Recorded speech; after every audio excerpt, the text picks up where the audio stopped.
Gaming Guild presents the Nat Pod Podcast.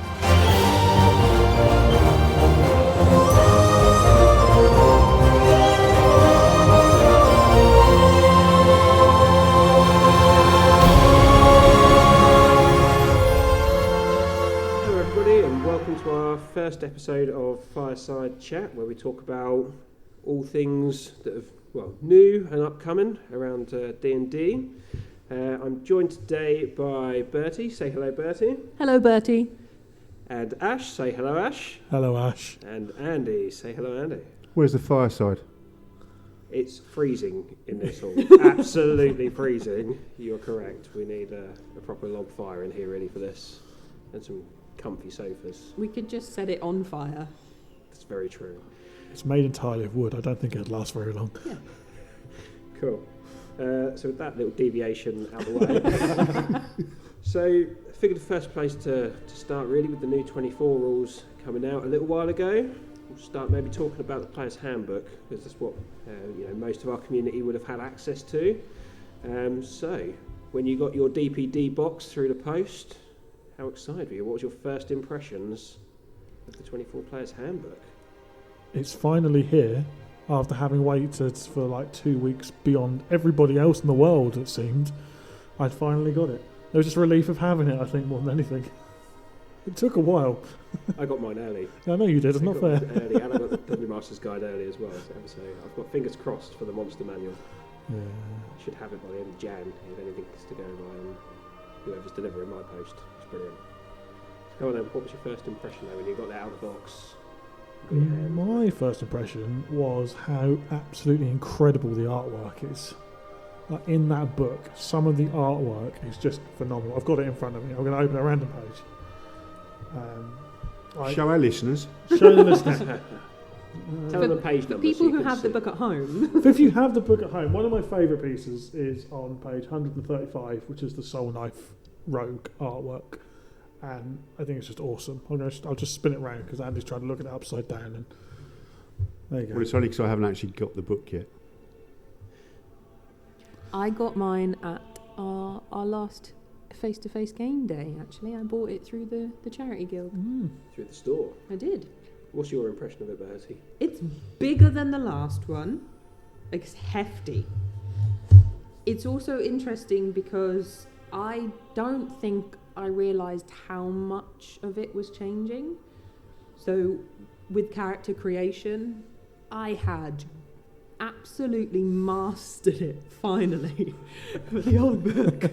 So then when I started on this one, I went, oh no. But I think it is easier. I think my impression kind of for that first read through of it, there's things like the changes to character creation.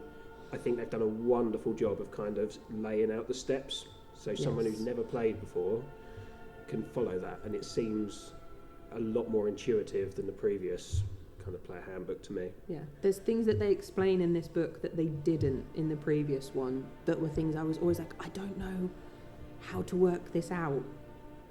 But they explain it this time. I was like, aha! So I'm hoping that for a change, I can make my dad create his own character. Yeah, good luck with that one. Yeah, rather than me doing it. But no, that aspect I thought was a lot clearer, definitely. Yeah. So, what else do you think's in there that's an improvement over the previous edition? I think there's one part of it that stands out head and shoulders above the previous edition, which is the glossary. Like, that glossary is an absolute lifesaver, being able to just flip to it and it talk about all of the actual rules and exactly what it means, rather than have to search through massive chunks of text when you've forgotten what surprise does or how that works. It's just there and you've not got to find it. That has saved so much time. So are we being sponsored for this episode, and if so, do we get money from Head and Shoulders? Oh, God. You know, shampoo brand. I know what Head and Shoulders is. I don't know what... You said there's one part stands out, Head and Shoulders. I just assumed that Yes. Thank you. Yeah. Good. And It never works when you have to explain it. no, it doesn't. No. The one thing that for me is lacking in the book is how to avoid rolling nat ones. But you want that ones. Because that means you get to read out a pun. Well, on this campaign, yes, but in every other game I play, no. That's killed the conversation again, hasn't it? Should I just shut up? I'll tell you what, I won't speak for the rest of this episode. It's a Sorry, John. skill that you So come on have. then. So Andy, you said you haven't bought the book yet, No. but you are obviously running games of D&D using the new rules and things like that. So how are you finding the change then, the shift in some of the rules? Well, to be fair, I haven't run a game, I don't think, since the rules changed. Okay. So I will have to. I mean, I tell you, I have got it. Sorry, I've hit the mic. I have got it, but I've got the digital copy on D&D Beyond. I haven't actually bought a physical hard copy, so I haven't sat there and read through it. Yeah. But I have got it for reference, so if I am running a game online, which predominantly would be where I would do it, then it's there. It's interesting you mention the changes because a lot of the changes are tweaks, or I think they actually described it as a glow up when they did like the YouTube interviews and stuff for the writers. So it still feels like the same game. It still feels like the same D&D that we all know and love. It still feels like that easy to pick up and play and to learn. But the little tweaks and things just make it feel like it makes more sense to me. Like stuff seems right now, where in previous editions some of that stuff seemed a bit kind of, oh, that's a bit weird. But So has it been branded as just a tweak on the 5e rules, or is it a new rule? they're calling it one D&D now, aren't they? So the idea is, I think, and correct me if I'm wrong here, I think the idea is that it's now one rule set, and this is it, and they'll just update that rule set as such. They'll continually Right, make yeah. modifications to it, I think, and Yeah. gradually roll it It's out like a in living small rule set. chunks. Yeah. Rather than 5th edition, 6th edition, 7th edition.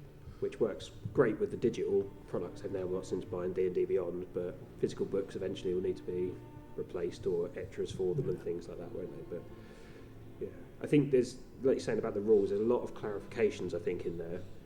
What it means as a player, I suppose, is that things like we had the scenario on the other Friday with water walk, whereas you know in the old rules, if you're underwater, you can pop back up to the surface, but now you can't. You kind of have to swim up, and those little tweaks that kind of I think people miss sometimes, unless somebody goes, "Hold on, that's changed," and just memorising some of those things that changed, or just double checking for a little while. I think everybody's probably going through that same learning curve. DMs and players alike, aren't they?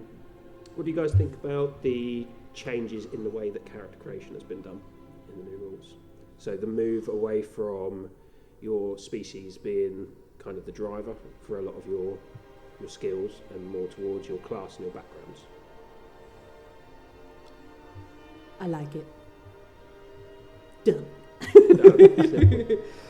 No, it does. I think it makes it easier because previously it felt like you were constantly flipping between different parts of the book to try and figure out what you were doing, whereas it's much more all in one place this time. There's still a bit of flippy flopping, but it's nowhere near as much as what it used to be. And there was also previously there was a point of you get okay, my character sheet is done, and then you'd have to almost go through it all again to just check that you haven't missed anything. And I think with that previous experience, this time creating a character, get to end and go, what have I missed? Because I feel like I haven't had to check so many different elements, and you go, oh no, it's there, it's fully there, it's all together. So yeah, I find it a lot easier, and it's nice. I agree with that completely. The other thing that jumps out of me of this whole sort of shift around the feats and things and where you get your feats from now means that, well, previously, and I'm guilty of it as well, if I make a character and I really want to be able to do something, I'm always going to go variant human, because in the old rules that gives me a feat from like first level and I can start to make those sort of really crazy combinations of rules. So you start to get to a position where you are picking species based on what the species could do rather than what they were. Whereas now in the new way that species and things work, it's much more driven, like you say, by class and background rather than species. So your species can actually be flavourful and you can actually lean into that more without feeling like you've got to take something because it gives you a certain ability. Mm-hmm. Yeah. Slight update. I now do own the book, thanks to thanks to our friendly local sort of online retailer who will be delivering it tomorrow. Yay! Yeah, I kind of echo what you guys said here. I think it's the new structure makes more sense, and I think it encourages people to think about how they're going to play their character more than it ever did. Because by saying actually before he was a guard, you're starting to build who your character was to start that kind of role playing side of it. Whereas before, that was what was your background? It doesn't really affect anything. Couple of proficiencies, so you just tag on whatever gives you a bonus and don't really think about it. And I think it used to restrict, I think certainly for me, there would only be maybe 3 combinations that I would pick because they seemed to be the best. There'd be some classes or some backgrounds or races that I would just never pick because it's like, well, it's not, you don't really get much benefit from them. But now it's like, oh, actually, maybe I'll just roll dice for it and let that pick and then just go with whatever it is because they all seem to work really well together. I think a great example of clerics, specifically life clerics. I know Dave, one of our Obsidian members, has spoken about this quite a lot, and they've had such a glow up in the amount of healing that they can chuck out that now they're a viable option. Yeah. Whereas before, a life cleric was very much, oh, you're down, I'll get you back up again. Yes. Whereas now it's healing. The healing potential is so much greater that you're starting to get better balance between the classes. And you're never going to get complete balance. There's always going to be some that are better than others. But I think that gap has closed a little bit overall.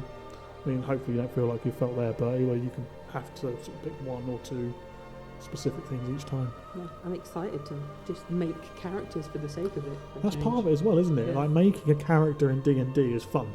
And there are people, certainly people in the charity that I speak to, and they're like, oh, I've got 250 characters on my D&D Beyond profile. Yes! When are you ever going to play 250 characters? But people enjoy just making characters as part of the game, part of the hobby.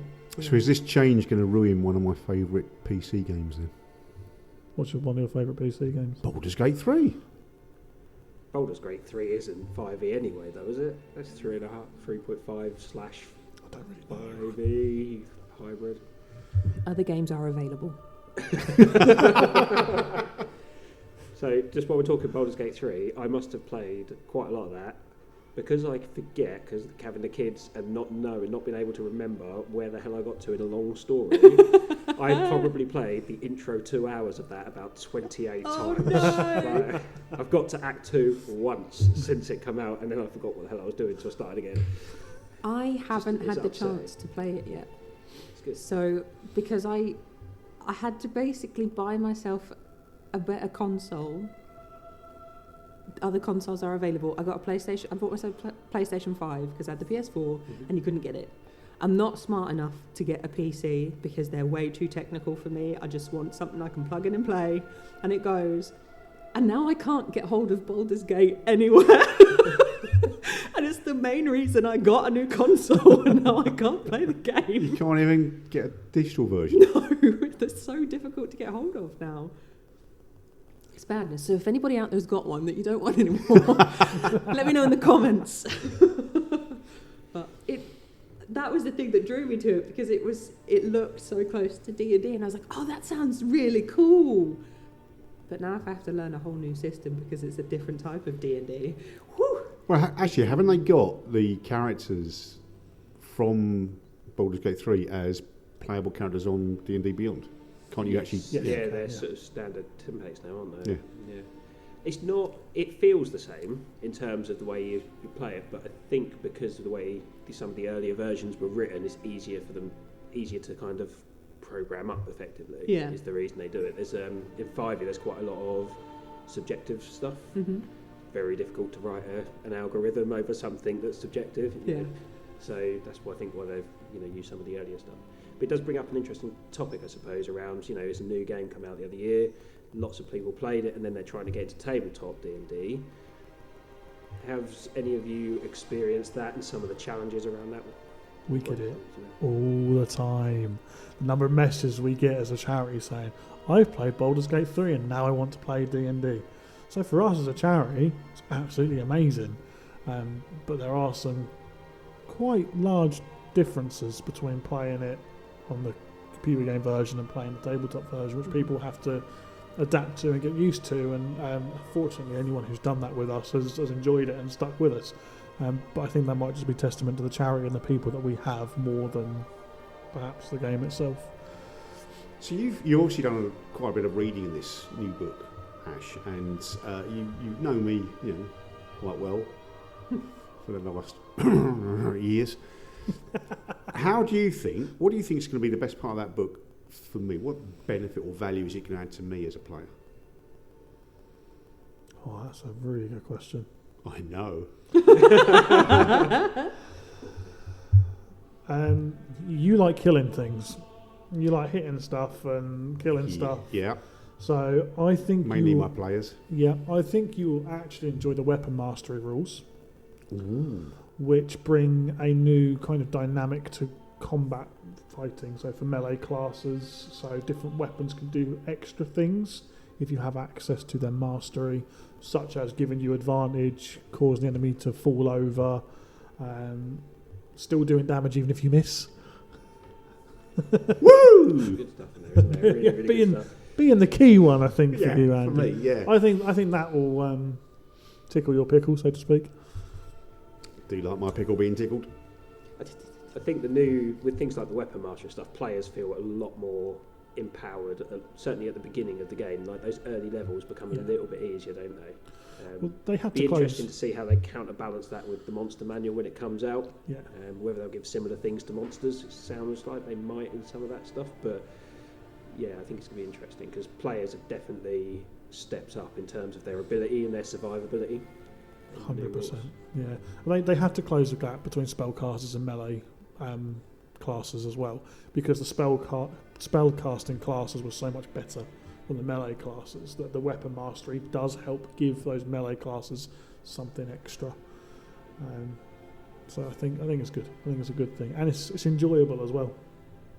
Just to remember, you've got that little extra thing you can do, whether it's giving you advantage. So there's a great little combination for rogues with short bows, because they have the Vex weapon mastery, so they give their next attack advantage. And that triggers sneak attack straight away.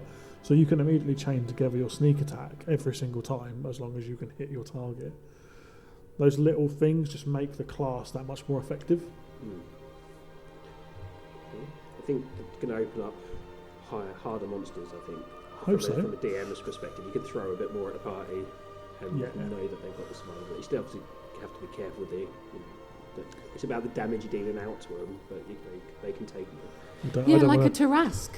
I don't want to talk about combats of players after two of you nearly died in the first campaign session of this podcast.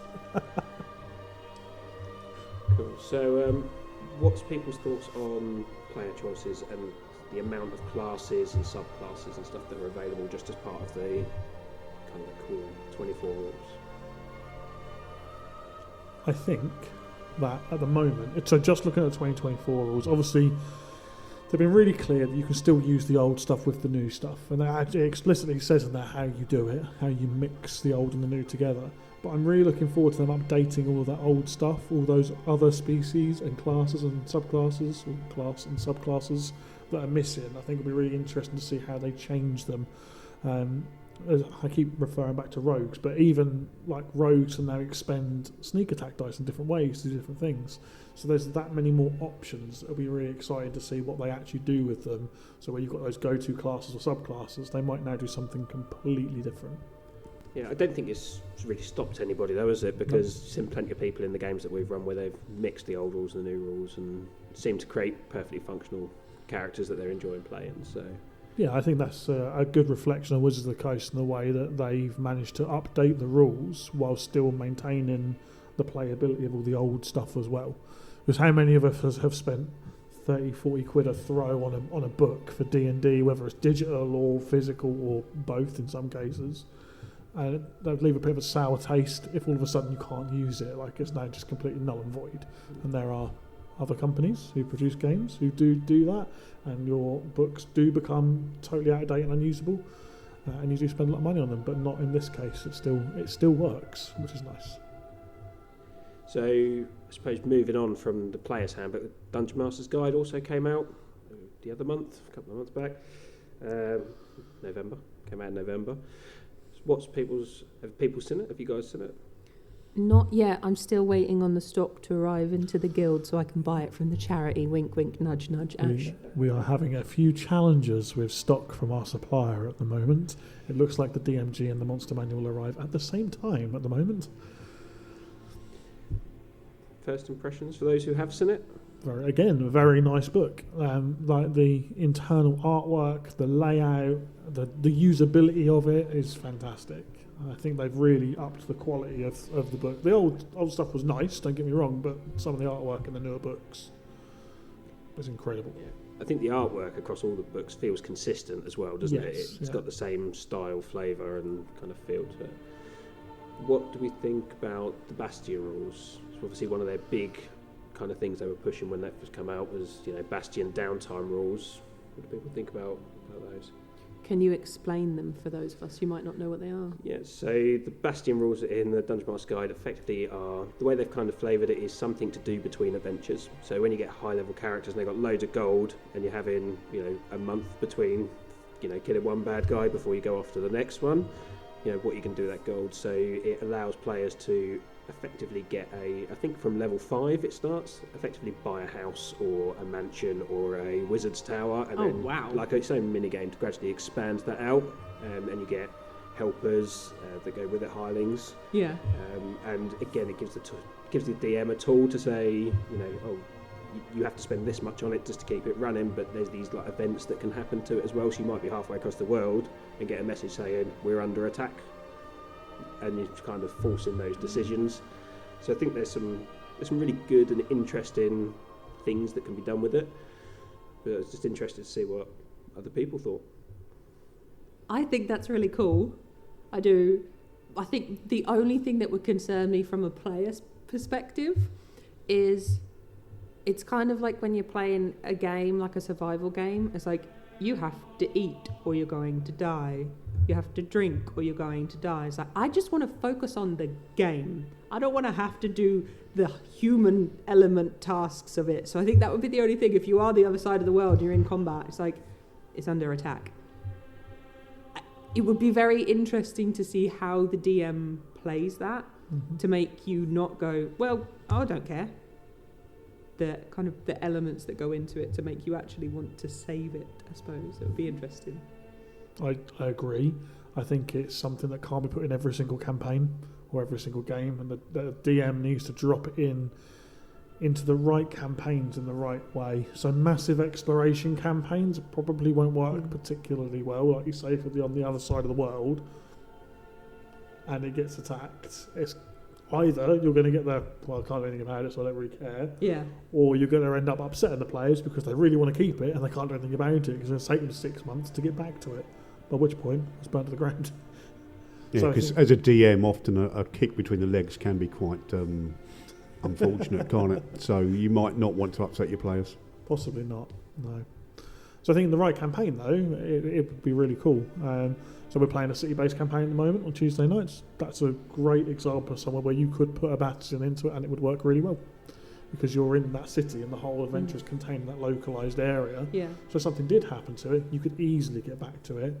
And if you're getting loads of loot and loads of gold or meeting loads of NPCs, and you've got that kind of central linchpin to your party, haven't you? Trying to find hideouts for sketchy NPC allies, which is quite usual Tuesday night one. Very nice. Yeah. Everyone's got a sketchy NPC they need to hide. Yeah. I mean, it leads me on to another point. Like the campaigns that I've played in, downtime has not really been a thing. So, as I know some of you DM and obviously play a lot, so have you been in campaigns that have had downtime built into them as a sort of a mechanic? Or do you put them into your campaigns when you run? I don't think I've been in one where it's been a specific mechanic, but I think it's important. The trickiness comes with it has to be a regular game. It has to be a game that you can commit to, you can play it enough that the episode that you spend in that downtime isn't wasted.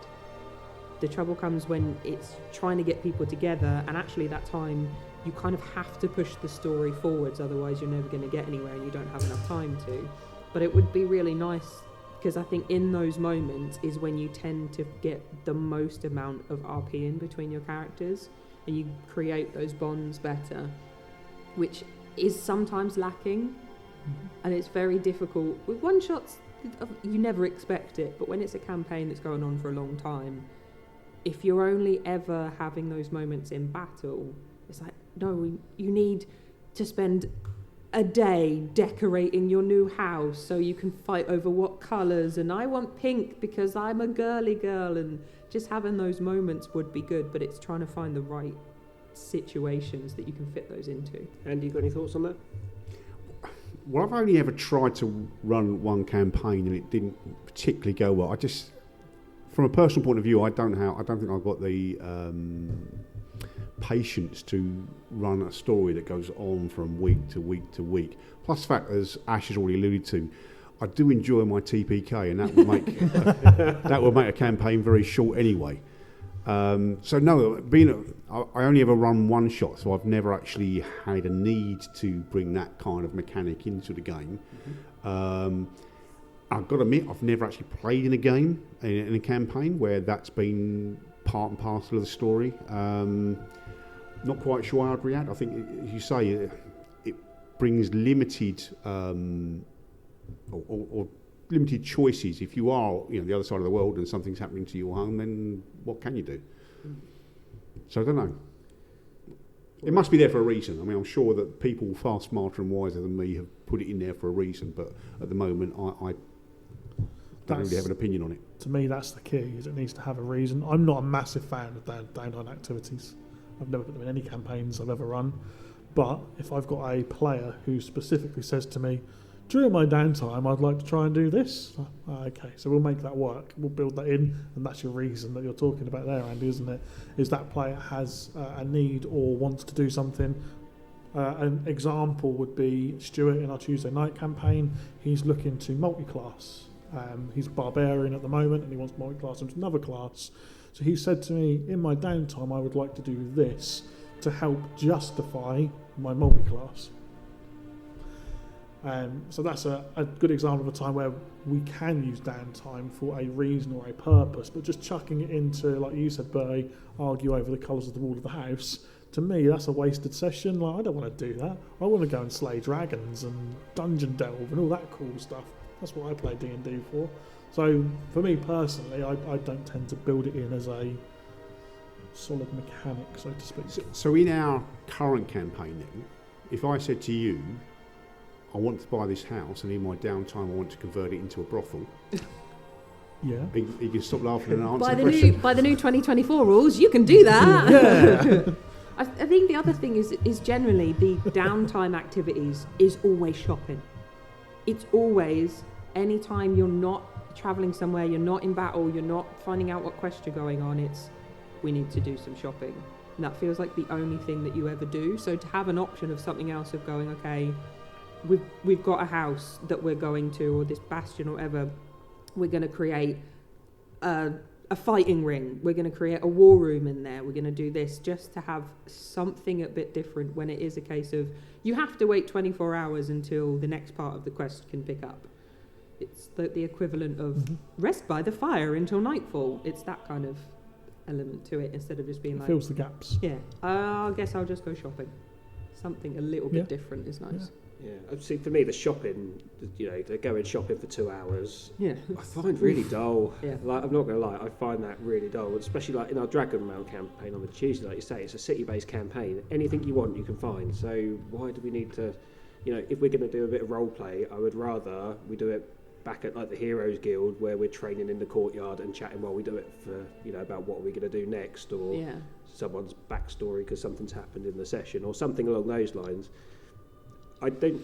The Bastion system kind of implies significant periods of downtime, and I just don't know how many people do it. No. I haven't really seen anybody do it, so I'm just wondering, what your thoughts were really as to why it's included, or would you ever use something like it? I guess when I'm running a campaign, in my head, I've probably got 6 or 7 campaigns like ready to go, pretty much. Like if I put pen to paper, I could write a campaign and play, but that means I want to play all 6 or 7 of those. So that means the campaigns that I'm playing, I'm like, this is cool, I'm having fun, but I still want to get to the end of it. I don't want to prolong it for longer than it needs to be. Let's play the story, let's enjoy the story, and then move on to the next story. And I feel like those long periods of downtime, to me anyway, feel like you're just kind of prolonging the story, like you're putting a big gap in where there doesn't need to be a gap. Why have you got to wait for 3 days? Couldn't the DM have done something different narratively? I suppose the difference is with the All Havens is that the games are linked. Mm-hmm. So the benefit of it in the All Havens is you could have one campaign who do have that downtime and then create a guild house or whatever that in another campaign they could come across. Yeah, that's So true. that's something, a way of making it work. It's like, okay, you're spending time to do it, but just make your decisions and this is what happens, this is how it's built. And then the other people come to the same village and it's like, oh, check out this guild hall, let's go in. And you have that description of what the other players created that then links them together. Whereas in other games, when it's so separate, you would never have that crossover. That's very true. I hadn't thought of that, but yeah, that's true. Cool. Moving on to something that none of us have seen then. So, the upcoming stuff. Monster Manual's due out in, the 18th of Feb. It's due out. People excited? Yeah, we get a brand new layout of Monster Stat Block. First of all, the Monster Stat Block look different to the way they used to look. We've seen some of that in the player handbooks for the companions and familiars and things like that. I personally find that a lot easier to read. Once you get your head round it, I think it is. Like, because it's different, I looked at it the first time and went, oh, that looks different. And then when you sit and look at it, actually, same as you, I find it much easier to get the information out of that you need. Just the way the stat blocks and the saving throws are kind of together, almost. Mm-hmm. And I suppose, Andy, 500 monsters in there. They've put in extras, sort of like arch hags and bigger monsters for higher level play. Is that something that excites you? You have a love of big monsters? It does. I think, again, this is for me personally. Anyone who's played one of my games knows that sometimes I borrow monsters from other 5e related game systems. So there has been a 5e game based on Dark Souls, the computer game. There's also one on Tenares, which is a beautiful sort of tabletop game and ball game actually. So I guess what part of the concern for me is that the change in the stat block and the way that reads, is that going to limit my borrowing these monsters from proper 5e related games and including them in my campaign? But I guess on the flip side, it may be that those companies, because they've obviously sort of created their games under license for the 5e game, they may just, as you say, publish some sort of update and say, well, okay, this is the new stat block for these monsters, which will then solve the problem. But yeah, I mean, I often just look at the stats, think that looks cool, and then find a monster that one of my myriad of monsters that looks closest and bung it in a game. I think the nice thing is, though, even like you say about using old stat blocks and stuff, you can still use those old stat blocks within this version of the rules because the core mechanics of the game haven't actually changed. Like everything that's still listed is still relevant. So all those saving throw modifiers, even down to things like dark vision or blind sight or a swim speed or a climb speed, it's all still relevant. It's easily transferable into this version. So I think you'll still be able to use stuff. Don't panic. All your creatures and gribblies are still safe. We'll still see TPKing people. Things like the challenge rating of the actual creatures doesn't appear to have changed very much at all either for the stuff we've seen so far. Yeah, I don't know whether that will change more with the bigger, higher level stuff, given how much better player characters are. I mean, you've already spoken about that, John. Even things like the mastery, the way some of the spells work. I mean, we in the Obsidian campaign, not the last session, but the session before, I think it was, Dave did 58 points of damage with a cantrip. Wow. Which is nuts. Yeah. Luckily, it was to a piece of rope. Oh my gosh. Yeah. Which was great. It was one of my favourite moments of the session. That was the Sorcerer's Blast, I think it's called, where you can just continue to roll the damage dice. So the the damage potential for player characters is that much more, which means I think we might even see some of the CR or some of the bigger creatures come down very slightly to enable us to put more into a fight, which I'm all for, and I know Andy is too. More monsters? More monsters. More monsters. I love the last game we played because fielding 12 dragons on a table. I mean, I had to have a map printed because it was about 6 foot by 4 foot my map, purely to fit them on the dragons on. But yeah, that was for me. That was epic. Amazing, wasn't it? Loved it. I'm still absolutely gutted I missed that, but life gets in the way sometimes, doesn't it? Can't miss the 12-hour November marathon games. If you wait till this November, the World Anvil is. It's just. So one of the things that they are releasing in the Monster Manual is things like monster habitat, treasure, and what gear they're carrying. So you know when someone says, "I want to loot that monster," what you're actually getting. That's so good. So the example they give sort of on D&D Beyond for it was if a paladin keeps saying to you, "I want a suit of armour," you can go through and say, right, what monster has a suit of plate armour? We can get them to fight that and they can loot it that way because no one can ever afford a suit of plate armour. Yeah.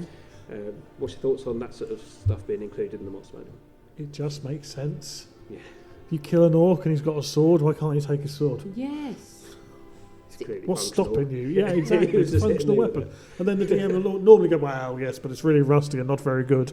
It's like, well, come on now. As a player, Bertie? That's super exciting because from the few times that I have DM'd a game, when someone's like, "Can I loot the body?" and you're like, "You can," but as to the nature of what you're going to find, I don't know. The idea that it's already preset, because it's like, you found some gold, you found some gold, you found some gold. It's like, gold is good, but give me an item. Give me something that I have no idea what it is.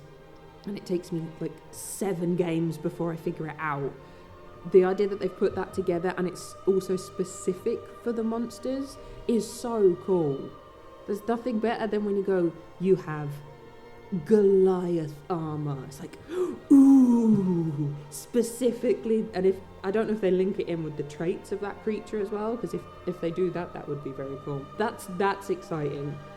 The one thing I would say that I have only ever done with the Monster Manual is I have looked at the images and the hit points. That's all I've ever used a Monster Manual for, because I don't really DM. So I buy the book and then go, that's a pretty picture. How many hit points has it got? So the idea you could go through now and go, ooh, if you kill this one, you get this and this. I really like that. Yeah, I guess if you know what your players are going to be able to get from looting a corpse, that is going to be a benefit, because I'm sure my players are fed up with only finding used chewing gum. Yes, we are. Chewing gum. Yeah, loot a body. Oh yeah, you found a lump of chewing gum that's already been chewed. And it takes some of the pressure off of the DM as well, because they don't have to figure that out themselves. They have it pre-done, so they can just go, yes, this is what you find. I think for me as a DM, I find that really useful having that gear and stuff in there, because I never know how much loot to give. Like, and with the one shots, it doesn't matter. There's a goblin. He's got 10,000 gold in his pocket. It doesn't matter. You're finished in 20 minutes, and you're not seeing a shop. So I can give you what you like. But with the longer running campaigns and having to be that much more aware, I think just having, even if it's a checklist and you change it up a bit, it kind of goes, well, this is a guard. He's got a couple of 10 gold's worth of gear, and this is a lich. He's got 10,000 gold's worth of stuff on him. You can just gauge how much to give players based on what they're finding. I think would be really useful. Well, I literally did it to you guys in episode 1 of our campaign. I want to loot the bodies, so you all made an investigation check, and whatever you rolled is just how much gold you found. Oh, yeah. That literally happened. Yeah. Like this morning when we were recording that episode, that literally happened. Whereas if we had the new Monster Manual, it might have been different. Yeah. That's it, because those orcs were wearing armour. They had weapons. Yeah. All that other Yeah. stuff. What about NPCs? So the new Monster Manual, they're looking to put loads of new NPC stat blocks in for defaults. Again, I think using the new structure. I'm personally hoping they actually give kind of tiers. So like, this is a common guard, this is a guard captain, but the same for like bandits and other stuff. So you can kind of more easily group the right things together for sort of keeping themes of adventures. But what do you guys think? NPC stat blocks are really, really useful, particularly if you need to throw an encounter together that you weren't expecting to throw together. So your players do something that you weren't expecting them to do, and all of a sudden it now makes sense for them to be fighting a load of bandits, for example. So having those different bands means that those ad-lib encounters become more interesting, because you can then put bandits and bandit captains and those other things in there all together. So I'm all for it. And also, if you are playing and you happen to have an NPC that for whatever reason is travelling with you for a little while, and you get into the combat, one of the most frustrating things is like, oh, is so-and-so getting involved? No, they're just going to stand at the back. No, they should get involved. So the possibility that could happen, you could just go, this person equates to a guard. Yeah. That would be great, because in the back of my mind, I know it would never happen. But what happens if a stray arrow just takes out this NPC and they're just dead because they have no stats? It never occurs, but it's the possibility that it could happen, and the fact that they could get involved, and that's fun as well. And then you like suddenly, like, for example, Andy turns up and he heals us and he whacks the orcs. That was really cool to have that come in play. But then he rode off into the distance on his trusty goat. He did, but he still helped. Do you reckon they'll put a stat block for elderly dwarf paladin goat riders in the monster manual? Specifically, yes, I hope so. Yeah. That's on your dream list. You hope it's in there. If it's not on there, I'm giving up D&D. So the other thing they talk about including in there is how to use monsters. So more advice on monster tactics. How would they fight? What to do actually with the monsters for the DMs? And there's been resources about online for ages. Is it monsters are not stupid? The monsters know what they're doing. Monsters know what they're doing. That's it. Amazing book. What's your thoughts on them actually bringing that in to the monster manual itself? So the book, The Monsters Know What They're Doing, has set the bar very, very high. That book is really, really good. And if you are DMing, I would strongly recommend picking it up. They're not sponsored or affiliated with us in any way, shape or form. But I genuinely think it's a great resource to bring encounters to life. And it gives you food for thought about how those monsters would act. So my concern is they'll either over or under egg what they put in the monster manual, and it either won't reach the standards of what's in that book, or they'll put so much in there it'll become unusable, because it'll just take too long to read it all and digest it all and think about it all for every single encounter all the time. I hope that they can kind of be used together, so you get different information from the monster manual and from this other book as well. And certainly when people come to me talking about wanting to DM for the first time, like first ever time, I always point them towards that book anyway. So having that kind of resource in the monster manual will be really useful. I must be honest, I found a few things when I started DMing online, similar sort of thing, where it's useful to know that goblins will run away and try and set a trap for you later. They're not going to hang about and just let you slaughter them. So I think it's good that they're putting it in there. I'm a little bit concerned after reading the Dungeon Master Guide about things like the adventure template. They said how to write an adventure. What they put in the Dungeon Master Guide is like, yeah, it makes sense, but there's easier templates out there. If you're going to put a template in, 5-room dungeon would have been an easier one to put in a book. Yeah. And things like that. And I wonder, a bit like you're saying, if they're going to over or under egg it and actually kind of make the advice a little bit useless. The problem with this game, isn't it, is D&D so massive and there's so much you can do with it. Every DM does something differently.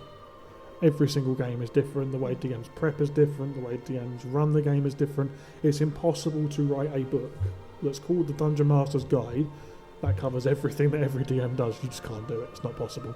Yeah, I mean, I would probably just completely ignore anything that is included in that, because my monsters will always target the player that's pissed me off the most. Fair. Yep. Perfectly valid tactic. Yeah.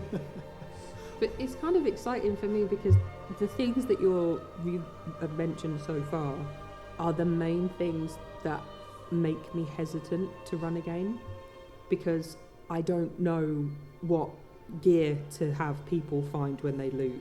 I don't know what stats an NPC should have. I don't know how to run a monster in a battle. I would just have them bite, but that would be it. Which, the reason why I don't want to do it is I know that's not engaging. That's not interesting for the players. So the fact that they're coming out with tips to help you in those situations, and I admittedly didn't know about these other resources, which probably would have helped me. But if they do it well, and I'll leave it to you guys as expert opinions of if they do that, but that would promote me to want to run more games, I think, definitely. I think that's a really positive message, isn't it? You know, with the new layouts, you know, this extra tools and tips in there, that encourages more people to pick up and run games, because that, you know, that always seems to be the problem. I think we're really lucky in our community that we've got lots of people willing to run games. Yeah. But you only have to go to some forums to find that, you know, or Facebook or wherever, there's hundreds of people looking for games and no one wants to DM. Yeah. You know, and if they can add this advice to just give people that extra confidence to jump in and run games, I think that's brilliant. Absolutely agree, yeah. And you've mentioned our community, and we've got great support for people who want to do that as well. We've got a lot of DMs who are very experienced in different aspects of running the game. So we've got some DMs who are amazing with the rules and will be able to answer pretty much any rules question you put to them.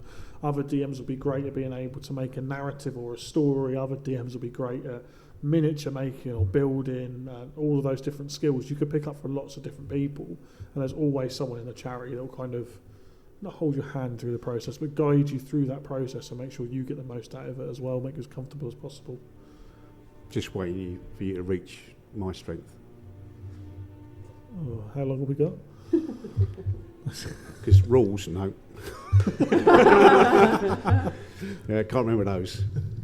Well, see, it is interesting because I talk about one of the selling points of the charity is we have all these great DMs, and every DM has a different kind of flavour to their games. And whenever I talk about your games, Andy, I always talk about massive, scary monsters and huge combats and fights. That's your thing. That's kind of how I see you as a DM. If you know it's an Andy game when the monster is as big as the table. Hell yeah. Yeah, I would agree with you on that. Like, we look around at those November games and the Adventure Days and stuff, and you see that difference across the tables massively. And I always think one of the things you do well, Andy, is you've got sometimes one massive monster on there, but that fight is never boring. No. Like, that monster moves about, all your players always have to move about as well. And hoping that things like the monster manual and that, with those sort of advice they're adding, it will encourage those sorts of things to help people do the same sort of stuff. So, upcoming stuff, what I'm going to do, I'm just going to run through 25, what they've got coming out, and if something excites you, jump in, like quick fire. So, in the summer, we've got Dragon Anthology. Yeah, that sounds good to me. I love a dragon. Yes, 10 short adventures, all based around different dragons to run. Cool. I love dragons. I was Dungeons and Dragons, that's kind of in the title, but when they brought out Fizzbands, like in the last edition, that book was my favourite book of the entire edition, the whole thing. Dragons are amazing. I'm really excited about Dragon Adventures. I've actually been picking up the WizKids adult dragon models and painting them up, so I've now got a collection. So I now need some adventures to actually use them in, and we'll be gold. Have you got any dragon models, Andy? I think I may have 1 or 12. 1 or 12? Yeah. Oh, from the game we played last year where I got everyone to run 12 dragons in one encounter? Yes, that might be the one.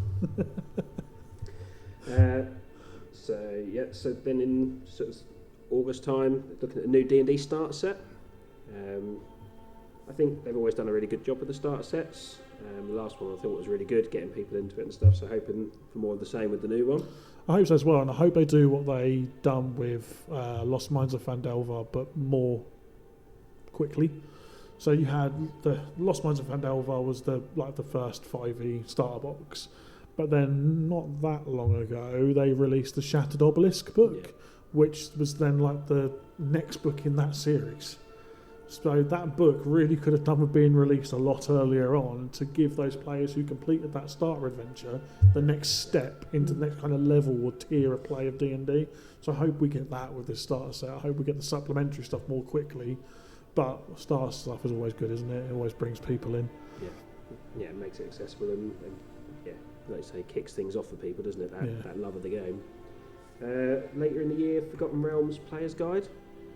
Probably not one that excites our community quite as much, given that we play in the All Havens, but the last Forgotten Realms book had some extra backgrounds in it and things like that were quite interesting and quite good. Yeah, that's what I was going to say. It'll still be accessible content for our events and stuff as well, because it's official Wizards of the Coast, in the same way that you can use Eberron stuff. So yeah, I think it'll be good. Should be nice. And then again, around the same time, end of the year, is the Dungeon Masters campaign guide set for the Forgotten Realms. Hints, tips, lore, all that sort of stuff. Getting more resources, isn't it? More ideas. And then lastly, I suppose we'll talk about our own book. So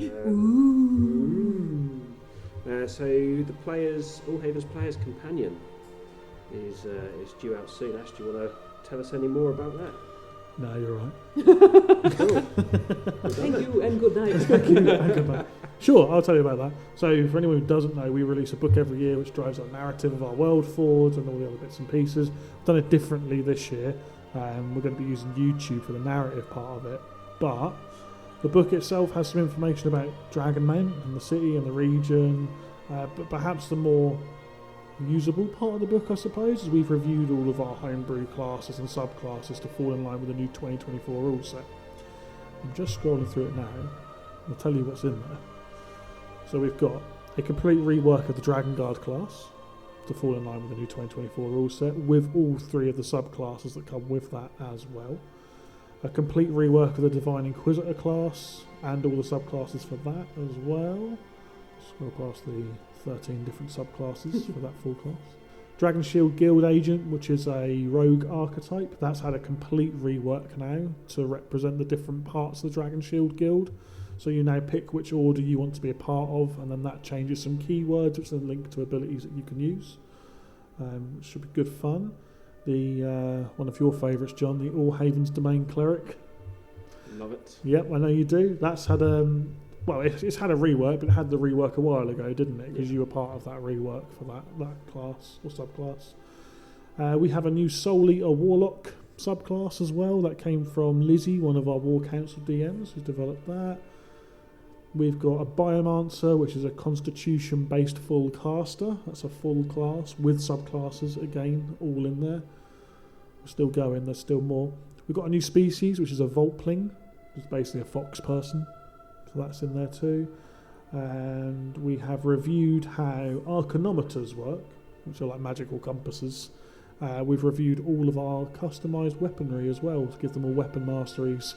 So the Elven Sword, Elven Bow and Elven Spear for the Thelsarian Guard, and the Serpent Spear for the Dragon Guard as well. And the Thelsarian Guard fighter subclass has been reworked too. So lots of new, updated stuff. There's a lot in there considering it's 61 pages long. Yeah. That's a lot of content in there. The PDF version is due to be released at the end of this month. Woo! Very exciting. And where can people get hold of that PDF version? So if you go to patreon.com/charity-D&D, there's a shop option on there. You can click on the shop and you can buy your PDF through the shop. Or you can just drop us an email, which is charitygamingguild@gmail.com, and just let us know you would like a copy, and then you can send us the money and we'll send you the PDF. The physical copy will come out, but not till a bit later because it takes a bit of fiddling around to get it to fit with Amazon's publishing guides and things. And I know there's lots of people around who've already played some of those classes, either the old ones and working through the new ones now in the Obsidian campaign. You've got some Dragon Shield? No, the Divine Inquisitors? Both.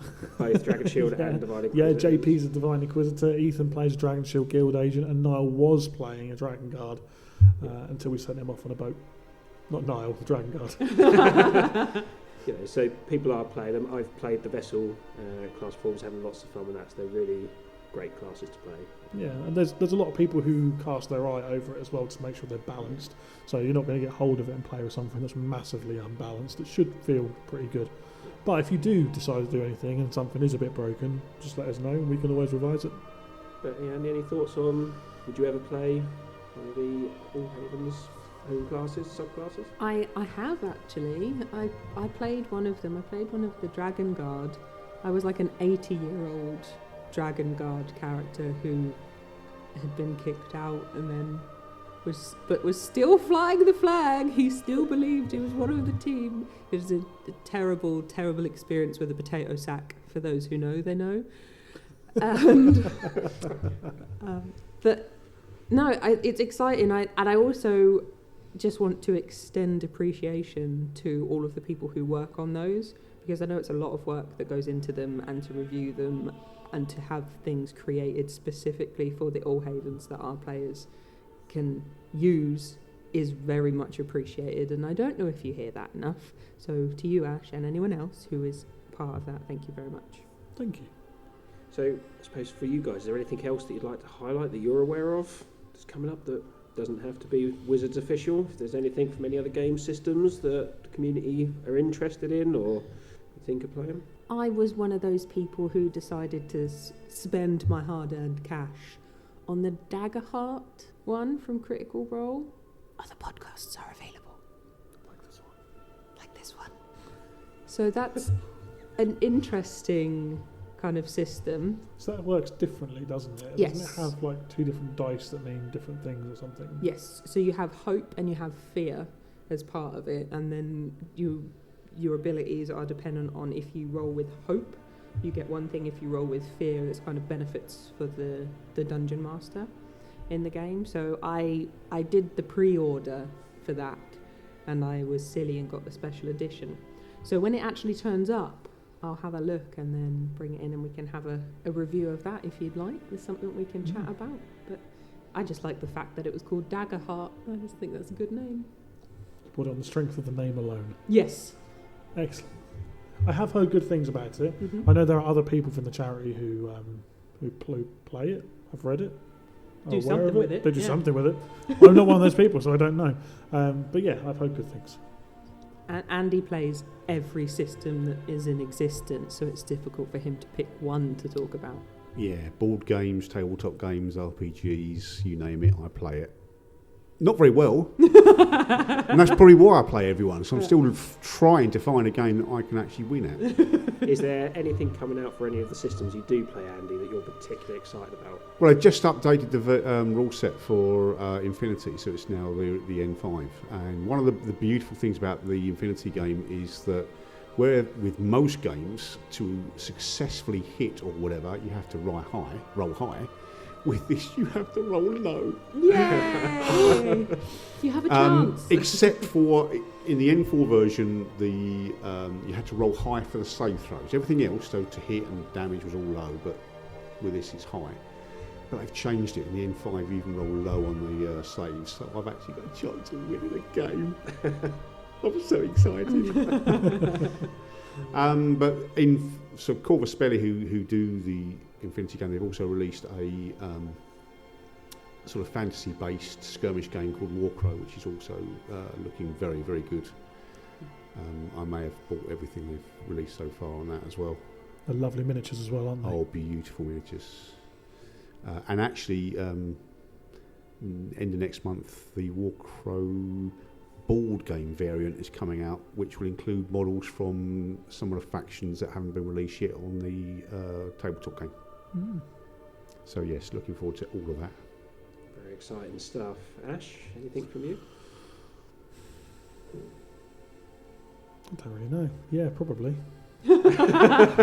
Yeah. Strong Yes. finish. Strong finish. Yes. I don't know. I mean, I genuinely, so D&D, mostly because the charity is like what I spend most of my time looking at nowadays. So I am genuinely excited for the Monster Manual and all the other stuff that's going to come out alongside it. Beyond that, I don't really know. Whatever happens, happens. Although I did buy, here we go. I did back a Kickstarter the other month, about 6 months ago, and it arrived yesterday, which was Kobold Press's Dungeon Designer. So it's like a big book and some dry wipe maps of how to build dungeons, which I haven't read yet, but I'm looking forward to getting stuck into that to see what little bits of knowledge I can glean from it. See what I can throw at you guys in a future episode. I think we'll wrap up this session at that point. So thank you all for listening, and have a good day, good evening, and we'll see you next week.